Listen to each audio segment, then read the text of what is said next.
Something extraordinary could happen in Nigeria's oil industry.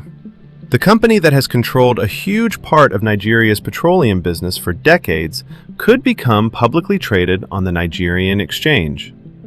This is no longer just an ambition. On August 6, 2026, President Bola Tinubu said the NNPC will be reformed and listed in the capital market. We can refine and do NNPC, reform to the extent that one day the totality of it, not just the arms and legs, the totality of it will be listed. That means Nigerians could potentially buy a piece of the company.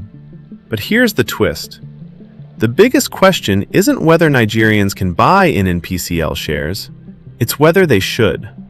Because before NNPCL asks Nigerians and international investors for their money, investors has to answer a much harder question. What must be fixed to make NNPCL genuinely worth owning? And one of the clearest answers comes from the company's own CEO, Bayo Ojulari, on the failure of Nigeria's refineries. My leadership team, within a very short time, wanted to understand what was happening in the refinery. And I want to say that very clearly. The first thing that became clear is that we were running at a monumental loss to Nigeria. We were just wasting money. In December 2024, Nigeria celebrated the restart of the Port Harcourt refinery after another major rehabilitation effort. Harcourt Refinery, we understand, has commenced processing of crude oil. First trucks of petroleum products have been lifted from the Port Harcourt Refinery following the coming back on stream of the facility. It looked like proof that Nigeria was fixing its refining problem. But by February 2026, Ojulari said, the state-owned refineries were suffering what he called monumental losses. He said utilization was low, costs were rising, and there had been political pressure to keep the facilities running despite those losses. We realized that we were destroying value also because the crude we were taking into Port Harcourt Refinery, for example, were coming up with mid-grade products, right? Mid-grade products that when you aggregate their value compared to what you put in was a waste. Now, of course, there were political pressures to keep refinery war running. There was a lot of pressures. So what happened between the celebration and the losses? And what does that reveal about the company Nigerians may eventually be asked to invest in? The first problem is operational capability. Ojulari's diagnosis is striking. According to him, Nigeria historically focused on two things when rehabilitating refineries: financing and EPC, engineering, procurement, and construction. But it neglected the third ingredient: world-class operational capability.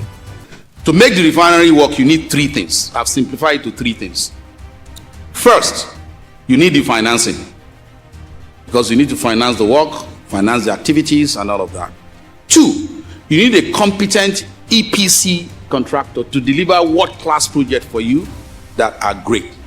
Three, you need a world-class operational capacity to run the refineries.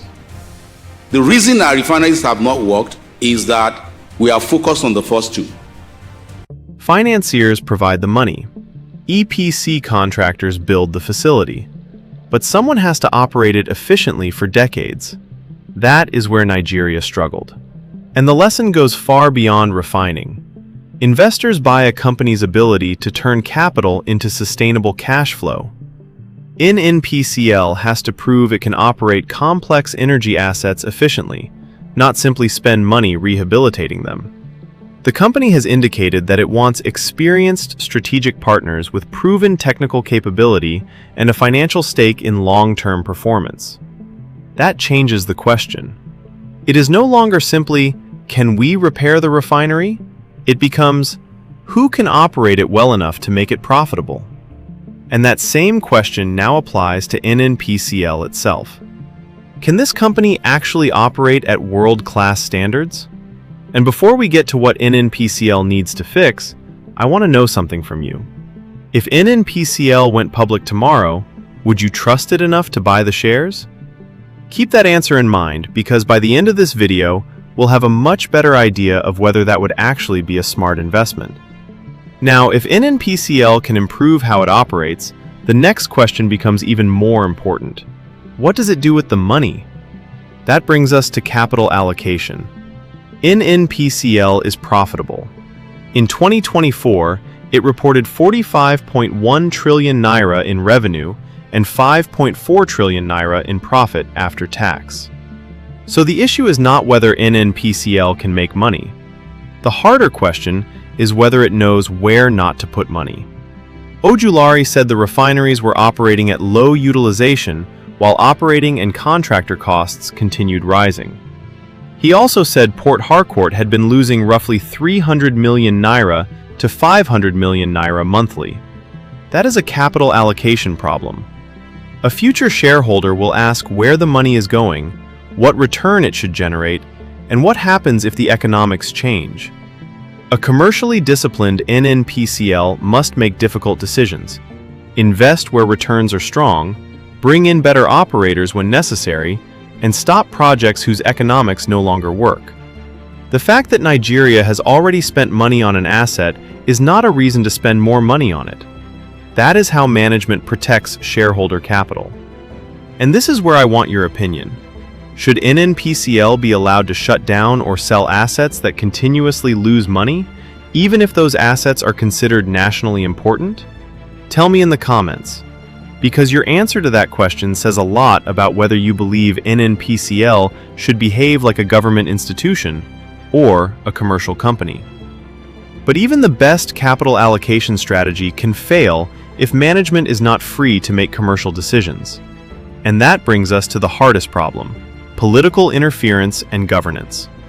Ojulari said there was political pressure to keep the refineries operating despite their losses. Imagine you are an investor. You buy NNPCL shares. Management discovers that a major asset is destroying value. The commercial response is to restructure it, find a better operator, or shut it down. But the government says, keep it running. Immediately, you have a governance problem. Can management actually protect your money? And politics is not the only governance risk. An Auditor General's report published in 2025 flagged about 684 million naira in irregular contracts, abandoned projects, and questionable procurement involving NNPCL, while also pointing to weaknesses in financial controls.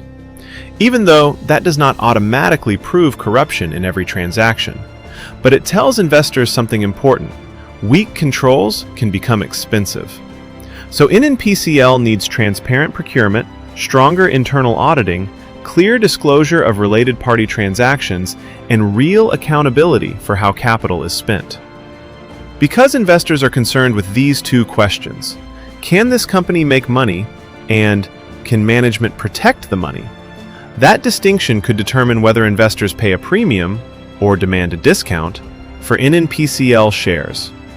And once NNPCL goes public, that scrutiny only gets stronger. Investors will examine its financial statements, liabilities, cash flows, capital spending, and future plans. They will want to know where the profit comes from, whether those profits are repeatable, and what management does with the cash. NNPCL reported 5.4 trillion naira profit after tax in 2024. That is impressive. But the market will care about something harder.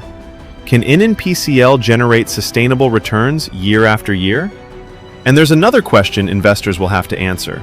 Would you rather own a small piece of a well-run NNPCL, or have the government continue owning 100% of a company that isn't commercially disciplined? Think about that, because the answer could determine whether this IPO becomes one of Nigeria's biggest economic opportunities, or another missed opportunity. Because this is where the proposed listing becomes much bigger than a government transaction.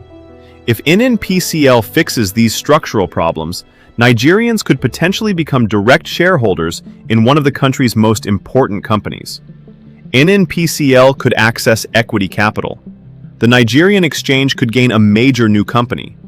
Domestic pension funds and institutional investors could gain exposure to the energy sector. and public ownership could create greater pressure for transparency and accountability. There is also a deeper opportunity.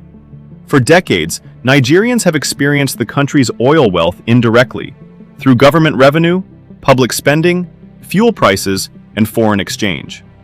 A public NNPCL creates something different: ownership. But ownership only creates wealth if the company underneath the shares creates value. And that brings us to the question in the thumbnail: who really gets rich? Because an NNPCL IPO could be presented as a victory for Nigerians, while the biggest beneficiaries are actually large institutions, wealthy investors, and foreign funds. If government sells the shares too cheaply, Nigeria could give away enormous value. If it prices them too high, investors may stay away. If political interference continues, shareholders could lose money.